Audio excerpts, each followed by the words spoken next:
Are you not entertained? Are you not entertained? Of men my age are steeped in a toxic masculinity and have been raised in a culture where there is a particular way that a relationship looks. And anything that starts to smell of that for me, I did enough of it where I was controlled and felt like I was a possession or whatever those things were, or prize I have no interest in it, and I will not do it again. I'm sorry. No. But a lot of... What's going on, family? It's Ty for No Picks Podcast. What up, family? Joe, No Picks Podcast. Hey guys, it's Angie again. Hi, I'm Chelsea. Men my age are... So before we even have a conversation about it, right? I want to go to what the Godfather said about Tracee Ellis Ross like 4 years ago, right? So can we define toxic masculinity? Oh yeah, that's a good question. So it's a term that gets tossed around so easily, like so often, and it's like people can't even define it. So that's a good question, Angie. Okay, I don't want to be ignorant. I don't even know what that means. Yeah. So it don't even sound right. Yeah, it don't even sound right. But we can. So I mean, my perspective of it is anything that's traditionally masculine. It's like it seemed like that's what a lot of these.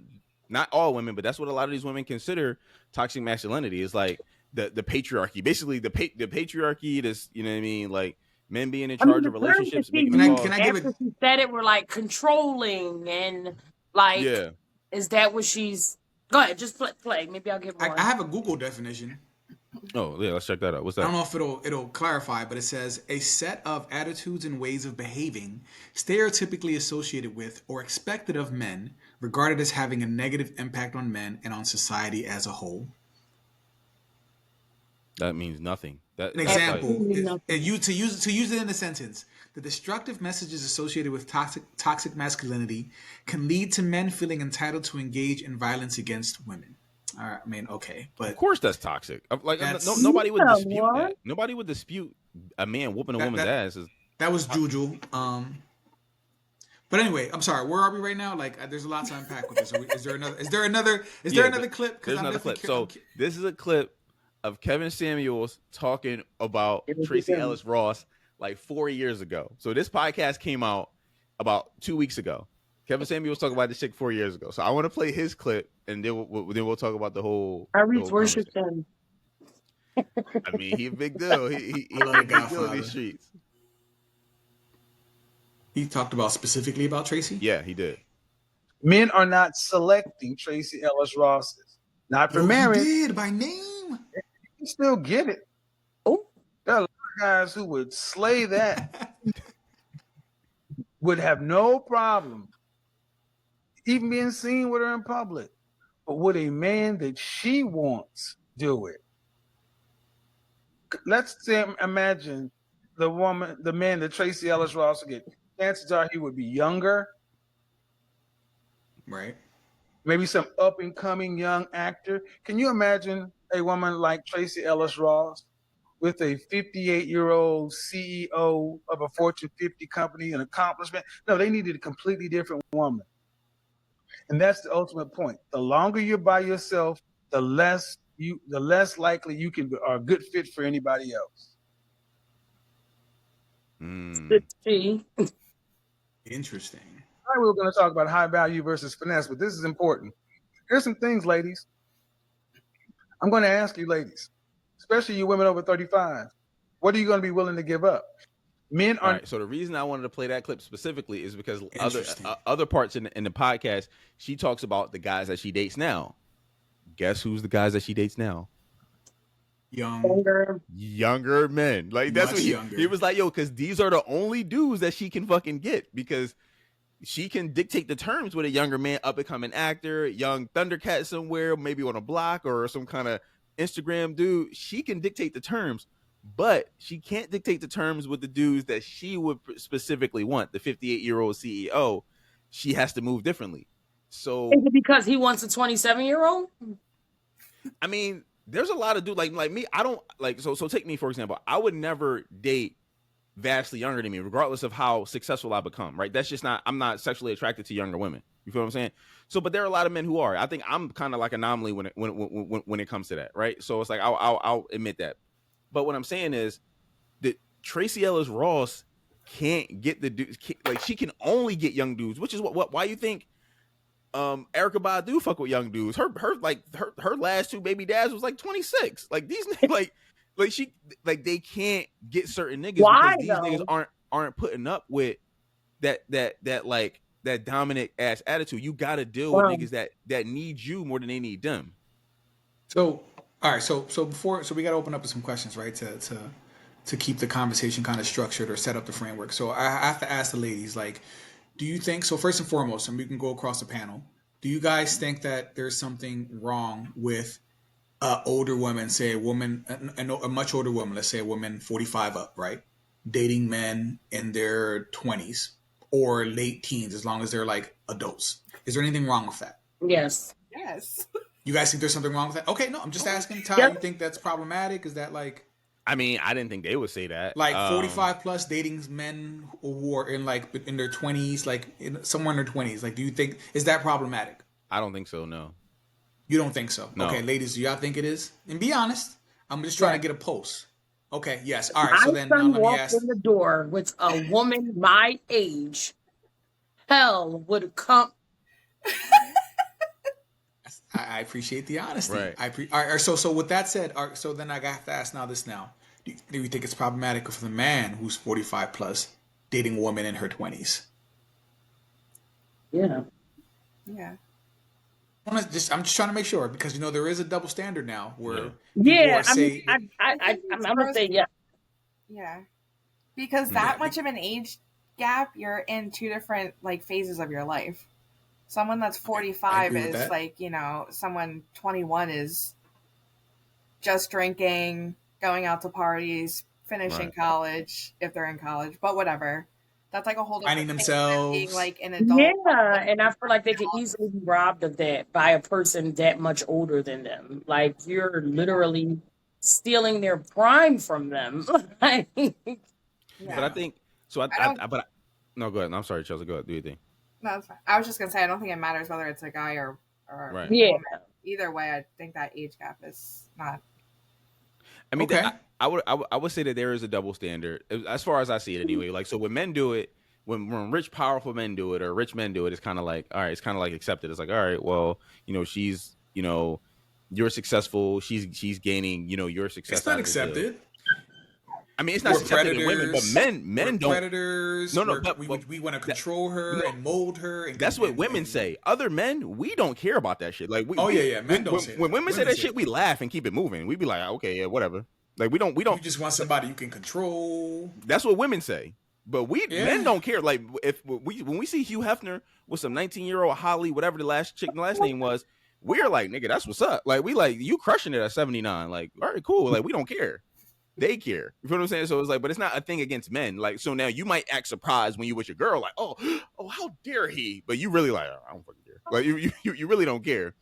But but when women do it, it's like, it's looked at as like kind of like pathetic. So Trina's doing it right now. So Trina got some dude that she's either married or about to get married to some like young dude in like his like late 20s. And like she make it seem like she was like making it seem like he had all this money. Then you find out later that he worked at like some furniture store or something like that. But it's like Trina, the ratchet rapper, Miami's own. Yeah, the baddest bitch, Trina. So, but she's not the only one. There you go. Think about other examples, guys. So we have Trina, we have Tracee Ellis Ross, we have Erykah Badu, Keisha Cole. We have Madonna, who's a weirdo. We have Cher. Nicki Minaj was dating like that younger pedophile dude. I mean, you know what I mean? Like, we have all these examples of women who are established, either famous or rich, dating men who are not only just younger, but also just in completely different tax brackets. But like, for them, it's just arm candy. So it's a pattern that we see that when women become richer or more, richer or wealthier or just and older, their dating options, they tend to go lower for dating people who are much younger, right? And it's a pattern that we're observing now. Or do you guys see that pattern as well? Or Keke Palmer. She's like a more modern Joan. Like her boy was like, he was working at the bagel shop. So I don't know what that nigga was doing, but like he was basically a house husband. Like he was like just in the crib. Like I mean, I guess that the question then becomes for me: is it something that comes with success and wealth? Because men do it, and now women are tending to do it too. Like rich men have young, you know what I mean? Like the young arm candy, and if women are doing it too, so is that something that comes with? So I would argue, like Joe mentioned, he said it's different. I would argue it's different because if you see these women and the kind of men that they date when they're in their prime, in their 20s and their 30s and shit, they're completely different men. They are successful men. They are well-to-do. They are the movers and shakers. These chicks at 40 and 50, they can't get those movers and shakers no more. So they got to get the young Thundercat that's just happy to be there. That's different.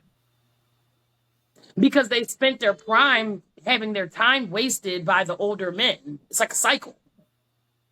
Well, it's not a cycle for the older man, because once the older man gets success. No, go ahead. You have to allow somebody to waste your time, though. You know what I mean? Like, I feel like when we deflect accountability on the fact that if you let somebody waste 2 or 3 or 4 years of your life and they never marry you and they never say he wanted to claim you, like, that's on you. You know have what to I'm take saying? accountability. Like, I agree. He's an F-boy too, but like people can only waste your time if you allow them. I'm a big believer in that. You know, we have agency, we have control over that situation. But it is different, Angie, in that think about it. Like I don't care who Tracee Ellis Ross dates, right? I really don't. If she wants to date younger, so be it. Do you, girl? And I'm gonna be very honest too. I've had the biggest crush on her since she was on Girlfriends. Like, I've been in love with this woman, and she can still get it, right? So I definitely am attracted to Tracee Ellis Ross. But think about it. If she goes out to like the red carpet and she's got like a barista, you know, some 21-year-old barista who works at Starbucks underneath her arm, do you understand how she would be roasted on the internet by other women? Because that is the person that she showed up to the red carpet with. Men, we don't care. An established wealthy man shows up with a 21-year-old fine-ass barista from Starbucks, and we're like, damn. Right. We don't care. We don't judge men the same way. We say, yo, that's love. Like, you know, we praise him for that. But as a woman, I feel like they would roast the hell out of her, being like, girl, why the hell are you going out there with the freaking, with a fitness trainer who's making $45K at a Planet Your Fitness? son. You know what I'm saying? Women judge them differently. You know what I'm saying? That's something that we put on them. That's how women would judge them. They would judge her. They would roast the hell out of her. And I think she understands that too. I think she really understands that, like, that she would be made fun of. And she's aware of that. It's just optics. It's different when women do it. I don't care. I'm going to be very honest. I do not care. Men should be able to do it without judgment. Women can do it without judgment. It's not really my thing, but I think y'all can both do it. So so I'll dispute you. I do care, right? Not because of the age thing. I care because of the success, right? Because there are a lot of women who be like, yo, like, so I remember Nicki Minaj saying that she wouldn't marry Meek Mill. The reason she wouldn't marry Meek Mill is because she was like, yo, I need 3 big ass diamond rings before I even consider a proposal, right? So she gets out of the relationship. Yeah, she said that. She was like, I need 3 big diamond rings. She was on a show. Now, maybe she was joking. Whatever. But she was like, I just don't know. Yeah. So she had to be. Look who she ended up having a baby. Exactly. So she was like, I need 3 big ass diamond rings for Meek Mill. Her and Meek Mill split up. She would have dude that can't buy her a fucking bagel. She would have Dusty, who's a brokey. Right. So it's like she was literally voted the best female rapper of all time. Right, she was voted that, and I kind of agree. Like, I think Nicki Minaj is a goddamn monster. You can make an argument for it. I think she's a monster. However, like, it's the dude that she can attract. Like, just how she talk on, like, when I see her on lives and clips on TikTok and shit. Can you imagine how she talked to her man? Can you fucking imagine that shit? She'd probably be like, you bitch ass nigga, you better go get the fuck out this bed right now. Open them fucking blinds. Feed the bird, you bitch ass nigga, right now. He probably likes it. He's still there. He ain't going nowhere. It could be the exact opposite, though. You never know. Like, that could all be a facade. Yeah, all right. nigga making $0 a year. Yeah, all right. It depends, man. Some women are just weird too. You ever meet them women, or I'm asking Ty, of course, like that want to be dominant in every aspect of her life except the bedroom. Like in every other aspect of her life, she needs to be the boss. Yeah. But in the bedroom, you better be the man. Yeah, that's the facts. only that's arena facts. where you can dominate. Everything else, she got it. I'm like, you weirdo. Like, how does that even work? Like, that's like what? Like, get out of here. But no. I'm sorry. That was a tangent. But no. So to keep the focus on like just Tracee Ellis Ross. So I think the women, well, Chelsea and Angie said that it is problematic. I think the biggest thing for me is that it's a double standard. Right. You know what I mean? Like Shannon Sharp is going to be dragged now for having relations with a 19-year-old OnlyFans model. It's funny how people are like, "Oh, she's just a child." She's just a child, but she's 19 and she has an OnlyFans. Like she can't be that much of a child if she's like out there selling her box on the internet if she's a sex worker. Like that doesn't make any sense to me, right? But he's being called a predator, but Tracee won't. Tracee's not being called a predator. She's being praised for that. So I just hate the double standard. I think people should keep the same energy. Facts. All right, so let's go into the next joint. All right. So